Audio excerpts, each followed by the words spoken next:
மக்காவில் இருக்கிற வரைக்கும் ஈமானுக்கும் மூமின்களுக்கும் எந்த விதமான பெரிய ஒரு தொடர்பு நிகழ்வு எதுவும் நடக்கல.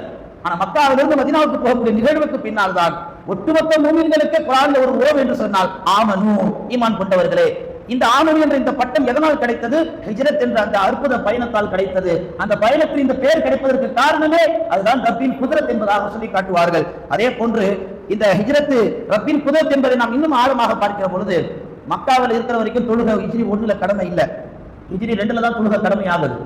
ஹிஜ்ரி 2ல தொழுகை கடமையாகிற பொழுது ஸல்லல்லாஹு அலைஹி வஸல்லம் அவர்கள் ஒட்டுமொத்த உலக முஸ்லிம்களுக்கும் யௌமுல் ஜும்ஆ என்ற இந்த வெள்ளிக்கிழமை சிறு பெருநாளை நாம் சந்தோஷமாக தொழுதுவிட்டு செல்கிறோமே, இந்த மகிழ்ச்சியை நமக்கு ஏற்படுத்தி தந்ததும் இந்த ஹிஜ்ரத் என்ற பயணத்திற்கு பின்னால் என்பதை வரலாற்று ஆசிரியர்கள் குறிப்பிடுகிறார்கள். யௌமுல் ஜும்ஆ என்ற ஒரு அற்புத பெருநாளை இந்த உம்மத்துக்கு அறிமுகப்படுத்தியதே ஹிஜ்ரத்துடைய பயணத்திற்கு பின்னால் என்பதாக உலமா பெருமக்கள் குறிப்பிடுகிறார் என்று சொன்னால், உலக முஸ்லிம்களுக்கு எல்லா நாட்களிலும் ஒரு நாள் வெள்ளிக்கிழமை கிடைப்பதற்கு காரணமாக இந்த ஹிஜ்ரத் ரப்பின் குதிரத் என்பதாக சொல்லி காட்டுகிறார்கள். எனவே ஒவ்வொரு ஜும்மா அது சாதாரண பயானோ குத்துபாவோ ஒரு 2 ரக்காயத்து தொழுகை அல்ல, ஒரு ஹிஜ்ரத்தை பெற்றதற்கு சமம் என்று கூட சொல்வார்கள். அப்படிப்பட்ட ஜும்மாவை தான் இன்றைய சமூகம் இமாம் சலாம் கொடுக்கிற வரைக்கும் பள்ளிவாசலுக்கு வராமல் இன்னும் தயாராகி கொண்டிருக்கிறார்கள். ஹிஜ்ரத் ரப்பின் குதிரத் என்பதை இன்னும் நாம் ஆழமாக பார்க்கிற பொழுது பெருமானார் ஸல்லல்லாஹு அலைஹி வஸல்லம் சொல்லி காட்டுவார்கள், அன்னை ஹதீஜா ரலியல்லாஹு வீட்டில் இருக்கிற போது ரசூலுல்லாஹ் வேகமா ஓடி வந்தாங்க. எனக்கு ஏதோ பண்ணுது. ஹதீஜா நாயகி சொன்னாங்க, உங்களுக்கு ஒண்ணும் இல்லை, நேரா வரக்கா என்ற ஒரு பெரிய ஞானிகிட்ட கூட்டு போனாங்க. அவர் சொன்னாரு, மூசா அலைஹிஸ்ஸலாம் எந்த ஜிப்ரையில பார்த்தாரோ அந்த ஜிப்ரையில தான் நீங்க பார்த்திருக்கிறீங்க, பயப்படாதீங்க. அந்த வரக்கா என்ற அந்த ஞானி சொல்றாரு, ஒரு காலம் வரும் முஹம்மத், இந்த மக்காவுக்கு நீங்க அனுப்பப்படுவீங்க, துரத்தப்படுவீங்க. ஸல்லல்லாஹு அலைஹி ஆச்சரியமா கேட்டாங்க, நான் துரத்தப்படுவேனா, நான் விரட்டப்படுவேனா? ஆம், அது நடக்கும். அப்படி ஒரு காலம் வந்தால் நான் இருந்தால் உங்களுக்கு உதவி செய்வேன். நாம கவனிக்க வேண்டிய செய்தி, நபியா இன்னும் அறிமுகம் ஆகல, நுபுவத்து இன்னும் முழுமை அடையல. நுபுவத்திற்கு முன்னாலேயே ஹிஜ்ரத் நடக்கும் என்ற ஒரு உயர்ந்த உன்னதமான ஒரு அற்புத சுப செய்தியை ரசூலுக்கு சொல்லப்படுதுன்னா அதுதான் ரப்பின் குதிரத் என்பதாக சொல்வார்கள்.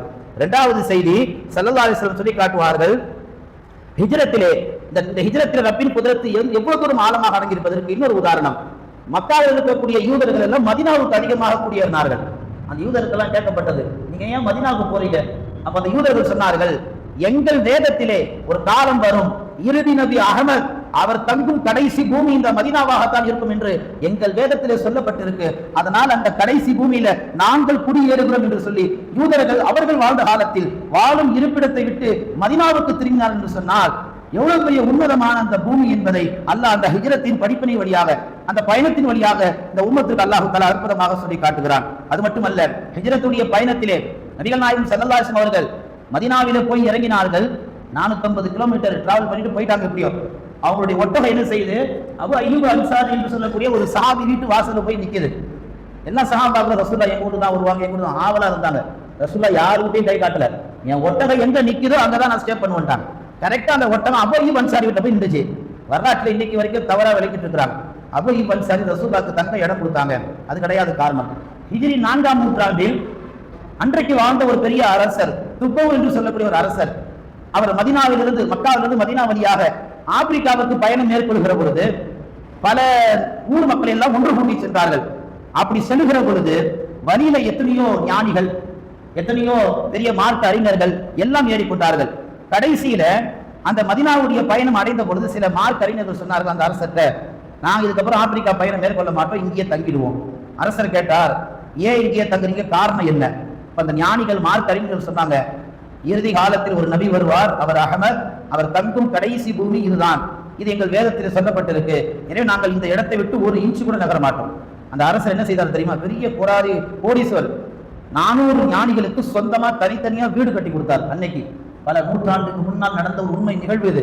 400 ஞானிகளுக்கு ஒவ்வொரு ஞானிக்கும் ஒரு வீட்டை கட்டி கொடுத்து 4440 அடிமை பெண்களை விலைக்கு உரிமை வாங்கி அந்த 4440 அடிமை பெண்களுக்கு திருமணம் பண்ணி கொடுத்து பிரத்யேகமா மதீனாவுல தனியா ஒரு வீட்டை, ஒரு அழகான பங்களா மாதிரி அன்னைக்கே கட்டி கொடுத்து அந்த சாவி என்ன செய்யறாரு, அந்த 400 ஞானிகள்கிட்ட ஒப்படைக்கும் பொழுது சொன்னார் அந்த அரசு,